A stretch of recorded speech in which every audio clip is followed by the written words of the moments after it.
Assalamualaikum warahmatullahi wabarakatuh. Perkenalkan, nama saya Anissa Mulia dari PBA 3. Saya ingin membacakan tentang kurikulum KMA 347 tahun 2022. Penjelasan sebagai berikut. Nomor 3, struktur kurikulum pada MTS. Struktur kurikulum MTS terdiri atas dua fase, yaitu fase D dan fase E. Fase D yaitu untuk kelas 7 dan kelas 8. Sedangkan fase E pada kelas 9. Madrasah dapat mengorganisasikan muatan pembelajaran intrakurikuler dan pembelajaran berbasis proyek secara terpadu atau simultan. Dalam kaitan ini, madrasah dapat menggunakan atau memilih pendekatan mata pelajaran atau tematik secara bebas sesuai kebutuhan pembelajaran siswa yang diprogramkan. Bentuk pembelajaran dapat dilakukan secara kolaboratif beberapa mata pelajaran dalam mendukung satu tema yang di dalamnya dikelola melalui pembelajaran berbasis proyek, sehingga capaian intrakurikuler dapat diwujudkan sekaligus penguatan karakter pelajar Pancasila.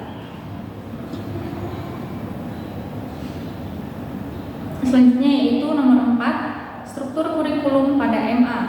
Struktur kurikulum MA terdiri atas dua fase, yaitu fase E dan fase F. Madrasah dapat mengorganisasikan muatan pembelajaran intrakurikuler dan pembelajaran berbasis proyek secara terpadu atau simultan. Dalam kaitan ini, madrasah dapat menggunakan atau memilih pendekatan mata pelajaran atau tematik secara bebas sesuai kebutuhan pembelajaran siswa yang diprogramkan. Bentuk pembelajaran dapat dilakukan secara kolaboratif beberapa mata pelajaran dalam mendukung satu tema yang di dalamnya dikelola melalui pembelajaran berbasis proyek, sehingga capaian intrakurikuler dapat diwujudkan sekaligus penguatan kurikuler sekaligus penguatan karakter pelajar Pancasila.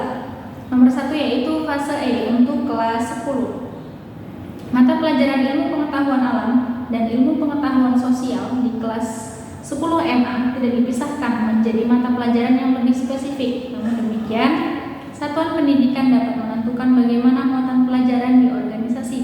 Pengorganisasian pembelajaran ilmu pengetahuan alam dan ilmu pengetahuan sosial dapat dilakukan melalui beberapa pendekatan sebagai berikut. A. Mengajarkan muatan ilmu pengetahuan alam atau ilmu pengetahuan sosial secara terintegrasi. B.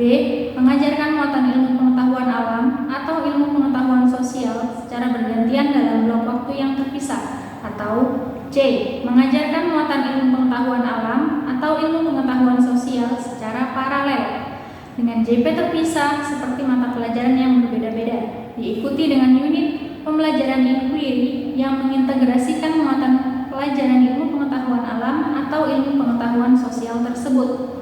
Nomor 2, fase F untuk kelas 11 dan 12. Fase F untuk kelas 11 dan 12. Struktur mata pelajaran dibagi menjadi 6 kelompok utama, yaitu A. Kelompok mata pelajaran umum.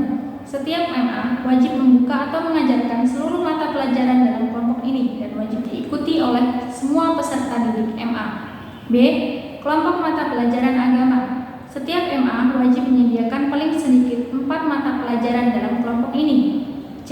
Kelompok mata pelajaran matematika dan ilmu pengetahuan alam atau MIPA. Setiap MA wajib menyediakan paling sedikit 3 mata pelajaran dalam kelompok ini. D. Kelompok mata pelajaran ilmu pengetahuan sosial. Setiap MA wajib menyediakan paling sedikit 3 mata pelajaran dalam kelompok ini. E. Kelompok mata pelajaran bahasa dan budaya.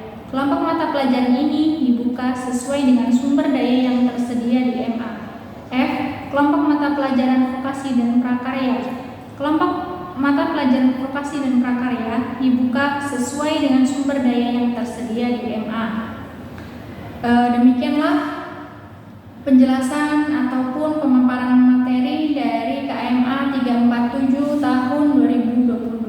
Terima kasih. Sekian dari saya. Wassalamualaikum warahmatullahi wabarakatuh.